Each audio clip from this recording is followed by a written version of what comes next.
Greetings everyone, welcome back to my channel.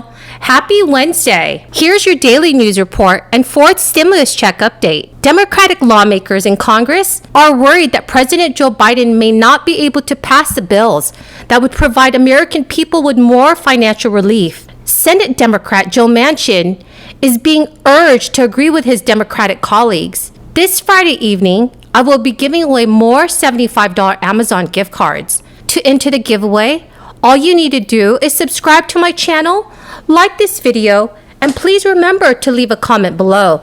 Thank you so much, everyone. Democratic Senator Joe Manchin is resisting growing pressure from his fellow Democrats to go it alone on President Joe Biden's proposed $2.3 trillion tax and spending plan. Even as infrastructure negotiations between the White House and a coalition of Republicans ran into a wall this week. When asked whether he supported using budget reconciliation to pass the American Jobs Plan package, Senator Manchin said, "I'm not close to the thought process on that. We're just trying to find an infrastructure bill we can all agree on." The political advocacy group backed by billionaire Charles Koch has been pressuring Manchin to oppose key parts of the Democratic agenda, including filibuster reform and voting rights legislation.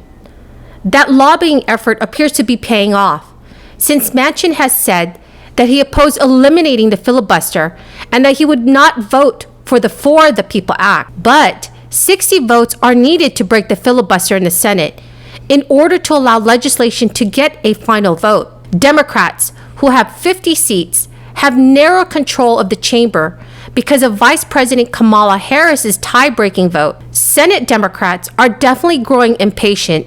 They are prepared to go it alone on President Joe Biden's sweeping infrastructure package with a Democratic-only approach. At a closed-door lunch, Democratic Senator Kristen Sinema informed her caucus that she would try to get a bipartisan deal with Republicans on an infrastructure package. But after the meeting, one Democrat after another expressed deep frustration. President Joe Biden's infrastructure talks with Republicans ended. The end of the talks will increase pressure on Democrats to pass a sweeping package using a special process that does not require any Republican votes in the Senate. Weeks of negotiations failed to bring the White House and Republicans close to a deal. They remain far apart on the total price tag for a bill, which types of projects should be included, and whether to raise any new taxes. Senate Majority Leader Chuck Schumer said that as negotiations seem to be running into a brick wall, Democrats are pursuing a two-path proposal that includes focusing on new talks among a group of senators from both parties, including Kristen Sinema and Rob Portman. Chuck Schumer stated, "At the same time, we are pursuing the pursuit of reconciliation. It may well be that part of that bill that'll pass with a bipartisan, and part of it will be through reconciliation. But we're not going to sacrifice the bigness and boldness in this bill." After negotiations broke down, the backup bipartisan infrastructure group wrapped up an almost 3-hour meeting Tuesday evening in the Capitol. Republican Senator Mitt Romney had told reporters, "This group is making a lot of progress, but we have a total of 100 senators, not 8. We went through line by line, and we've got pretty good agreement on most of those and went to the pay-fors. There doesn't appear to be an agreement among the group on the overall top-line number, as well as how to pay for the bill. But senators are starting to float a rough timeline of within the next week, as when there could be a framework." A White House official said Republicans were asked whether they could raise their offer by a significant amount and that they couldn't. President Biden also asked them to be specific in thinking about how to pay for the proposal without the 2017 tax plan, and they couldn't do that either. Several lawmakers want to pass more relief money, either as a one-time direct payment or a recurring payment throughout the crisis, citing broad support from the public and financial analysts. According to a recent study, the first 3 stimulus checks helped reduce hardships like food insufficiency and financial instability. Biden is open to a range of ideas on what would be most effective and what's most important to the economy moving forward. More than 80 members of Congress have signed letters urging the president to provide repeated payments for the remainder of this crisis.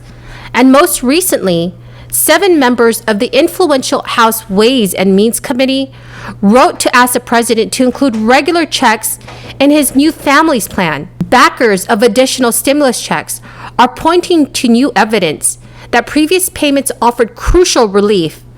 A University of Michigan analysis of census data found that the 2 rounds of stimulus checks resulted in lower rates of financial instability and food shortages. Vermont Senator Bernie Sanders wrote in a Twitter post, "Government can and should continue to address the needs of working people, not just the 1%. Growing numbers of everyday Americans are urging the government to provide further payments. Over 2.3 million people have signed an online petition started out by an out-of-work restaurant owner from Denver, asking for new $2,000 stimulus checks for adults and $1,000 payments for children. Leave a comment below if you support another round of stimulus checks. That is the end of the video, everyone. I hope you found this video helpful today. This coming Friday evening, I will be giving away another $75 Amazon gift card. To enter the giveaway, all you need to do is subscribe to my channel, like and share this video, and please remember to leave a comment below. Thank you so much, everyone, and have a very, very blessed Wednesday. Thank you, Mr. Chairman, and good morning. And to you, Administrator Regan, good morning. Welcome to your first budget hearing before this subcommittee. I'm glad to be joining Chairman Merkley for this very important discussion about EPA's fiscal year 2022 budget request. I'd like to open by first thanking you. It's always good to start with a thank you and notes of appreciation, but you made an early commitment to work with me on a number of issues that uniquely affect my state that are important to Alaska. You and your staff have been responsive in engaging with me and my team, and I truly do appreciate that. It's my sincere hope that this level of outreach and coordination will continue throughout your tenure as administrator. And on that note, as the agency under this administration reviews and potentially rescinds regulations that are promulgated under the previous administration, it is imperative that you engage with Congress and consider all perspectives before taking action. The agency under the previous administration, I think, struck the right regulatory balance on a number of key issues, and I would point to WOTUS as a specific example. You stated in a previous hearing that you are, quote, not satisfied, close quote, with the existing WOTUS rule. On WOTUS and many other regulations that significantly affect Alaska and the nation, my hope is that this administration not engage in the regulatory overreach that we saw